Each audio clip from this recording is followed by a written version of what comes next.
Olá pessoal, vamos dar início a mais uma aula de vocês, agora referente ao Egito, capítulo 4 da apostila de vocês. Esse capítulo vai ter uma relação muito grande com o capítulo anterior, que vimos sobre a Mesopotâmia, como é uma região aonde nos colocamos na mesma região do crescente fértil, da onde também se desenvolve a Mesopotâmia.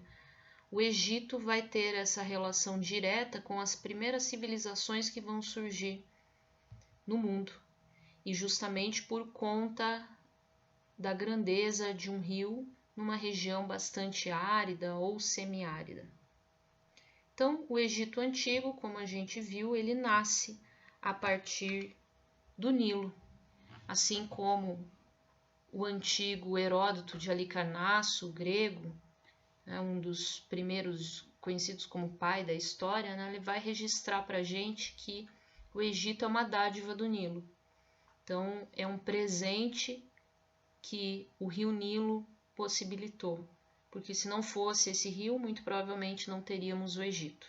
Então, nós temos duas representações aqui, uma visão mais de satélite, para a gente ver a dimensão desse rio Nilo, né?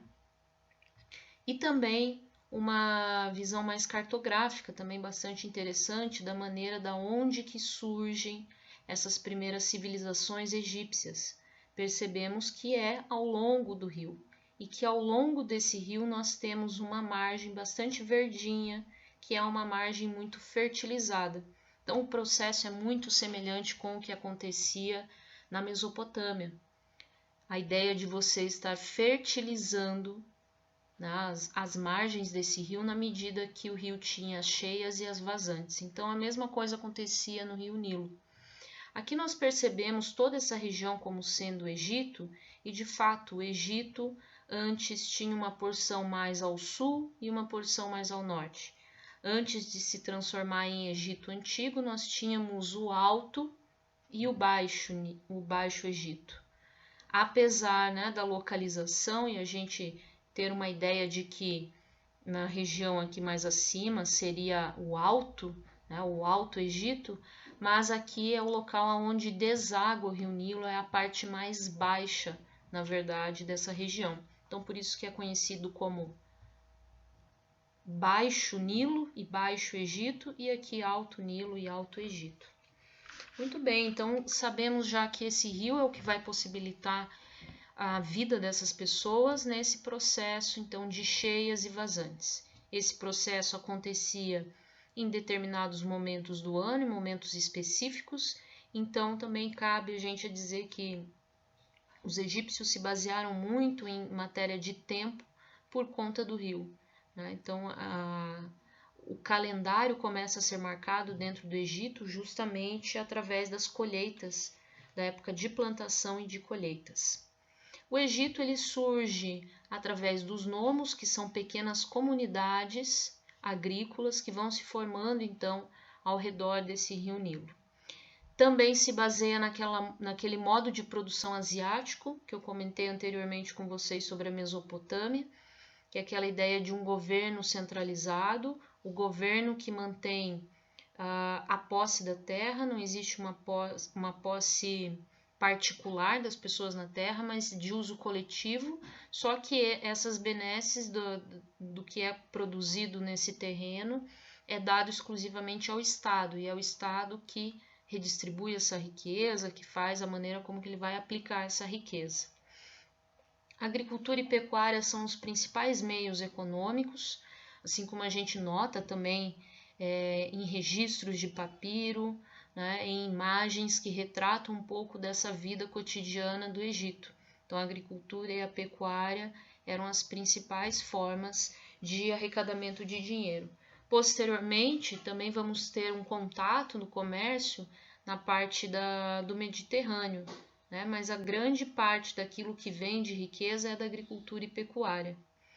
O Egito vivia uma sociedade estamental, ou seja, uma sociedade dividida em classes sociais bem específicas, com uma dificuldade muito grande de mobilidade social entre elas, e vivia uma teocracia, um governo teocrático, ou seja, um governo centralizado numa monarquia, e essa monarquia tem relações diretas com a religião. Então, como nós sabemos, né, o grande monarca do Egito Antigo era o faraó, e esse faraó tem uma relação direta com o poder divino, porque ele mesmo é visto como um deus na terra. Essa representação traz um pouco a maneira como era dividida a sociedade egípcia. Então, a gente tem no topo dessa pirâmide social, né, na importância, o próprio faraó, os nobres e sacerdotes na sequência, sabendo que a religião era muito importante, então os sacerdotes detinham também essa importância. Os soldados de patente, de melhor patente. Nós temos os escribas também. A questão da escrita era algo essencial dentro do Egito, não como um registro histórico, literário, enfim, mas os escribas faziam registro daquilo que entrava e saía do reino, de arrecadamento, de imposto. Então, um escriba detinha uma importância muito grande nesse degrau da sociedade egípcia. Na sequência, os comerciantes, os artesãos, então profissionais mais ligados à questão da cidade mesmo, e na base dessa pirâmide, os camponeses, que ainda eram, né, egípcios, mas que tinham grande parte dos trabalhos, né, de uma vida um pouco mais árdua, mais difícil. Logo abaixo deles, a última classe social, que são os escravos. Aí, escravos vindos de outras terras, presos por meio de conflitos, de guerras. Então, aí sim nós temos, né, uma parte da qual, muito pior do que a situação do camponês egípcio. Dependendo do governo pelo qual passava o Egito, os escravos vão ter uma relação mais tranquila ou uma relação mais conturbada com o governo. Aí vai depender de qual faraó, qual dinastia que estava no poder nesse momento.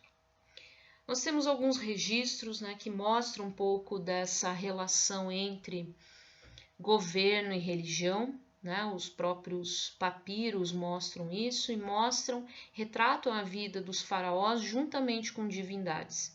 Essas divindades também já vale a pena a gente falar, diziam respeito a divindades politeístas, então eles tinham muitos deuses, e também eram divindades antroposomórficas, essa relação entre um corpo de humano, uma cabeça de animal. Então, eles têm uma relação direta também com o significado e a simbologia dos animais, né, dentro da existência deles. Eles também, dentro da religião, têm a crença da vida após a morte, por isso que fica muito conhecido nos egípcios a questão da mumificação, a conservação do corpo para garantir esse corpo a vida plena numa outra dimensão. Lógico, uma mumificação era um trabalho muito difícil, inclusive é o que rende aos egípcios a ideia dos primeiros estudos de anatomia e medicina, corpo humano. Então, não era feito por todo mundo, não era toda a população que tinha uma mumificação, e sim os faraós, os nobres, membros da nobreza que tinham uma destinação diferente, que é a questão da mumificação. E também a própria construção das pirâmides, né? Não era todo mundo que tinha uma pirâmide para ser sepultado, também eram os faraós mais importantes. A história do Egito divide-se, né, em alguns períodos, mas principalmente numa unificação do Egito através do Menés, que é o primeiro faraó, então cerca de 3.200 a.C. A gente tem uma história do Egito muito antiga. Nós temos o Antigo Império, o Médio Império ou Império Intermediário, o Novo Império e a Baixa Época, que já é o momento do declínio. Tá? Algumas coisas eu vou passar aqui para vocês, que são coisas que tem ali na apostila. Tá?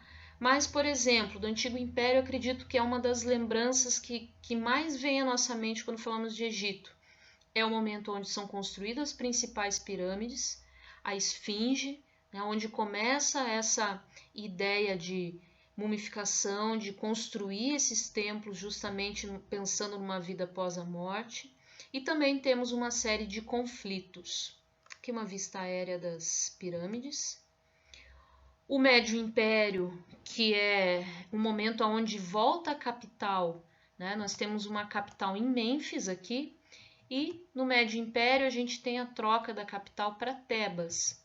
Sempre vai existir na história do Egito, né, essa briga entre Tebas, que é essa região ao sul, aqui, e Mênfis, que é essa região ao norte. Então, volta e meia a gente vai ter uma capital, ora em Tebas, ora em Mênfis, depende qual o tipo de faraó que vai conseguir ganhar algum conflito ou exercer o seu poder, a sua dinastia.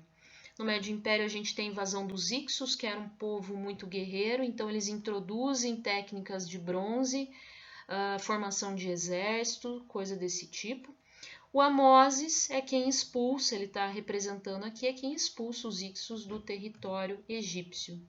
No Novo Império nós também temos construções de grandes templos, como o Templo de Karnak, Templo de Luxor. Também temos um expansionismo e uma mudança. Então eu falei que eles eram politeístas, mas nós temos um imperador, que é o Akhenaton, que vai querer trazer para ele o poder, centralizar o poder cada vez mais nele. Então ele transforma o Egito num monoteísmo, coloca Aton, o deus Sol, como sendo o deus principal e o deus único. E é por isso que ele também acaba dando o nome dele também de Akhenaton. Então uma relação direta com esse único deus. No Novo Império também a gente tem, né, a história de Tutankhamon, que acho que é um dos faraós mais conhecidos, que acaba morrendo muito cedo e sem saber ainda ao certo o porquê ele morre, né? Então o Novo Império é um final desse auge do Antigo Egito. E a Baixa Época, que é a tomada, a invasão dos macedônios nessa região. Ainda a gente vai ver sobre os gregos e sobre os macedônios, mas a invasão principalmente do Alexandre e da Macedônia, né, onde já começa esse declínio e posteriormente a gente vai ter depois o domínio pelos próprios romanos. Ok? Sobre o Egito, pessoal, então a gente tem todo esse contexto da geografia do lugar, dando destaque principalmente ao rio, tá? Nessas primeiras páginas. Ele vai comentar sobre a visão do Heródoto de Halicarnasso, que vai falar sobre a visão dele do porquê o rio tinha um processo de cheias e vazantes. Depois a gente vai ver que essa explicação dele foi meio absurda, né? Mas na época a gente tem que contar com a ideia do que eles tinham, né, de ferramentas para poder utilizar e analisar as coisas, certo? Então essa primeira parte vai falar de uma questão mais geográfica. A característica da sociedade, como eu falei para vocês, a sociedade muito dividida, né? Uma sociedade estamental, dividida em classes sociais sem muita mobilidade. Ele vai falar nessa parte um pouco sobre isso. Também a questão dos costumes, a alimentação, apesar da população, né, os camponeses terem uma vida difícil, mas grande parte da população do Egito se alimentava muito bem. Até inclusive a questão do trigo, da cevada, né? A cerveja era considerada sagrada pelos egípcios e tem uma relação direta com a história deles, com a história dos mesopotâmicos também. A questão da política centralizada, teocrática, controladora, né? A economia de um ponto de vista bem simples, mas agricultura, pecuária e comércio. E mais detalhes sobre a religião, que eu acho que é uma das coisas que mais chama atenção quando a gente fala, né, dos egípcios, a questão dessas tradições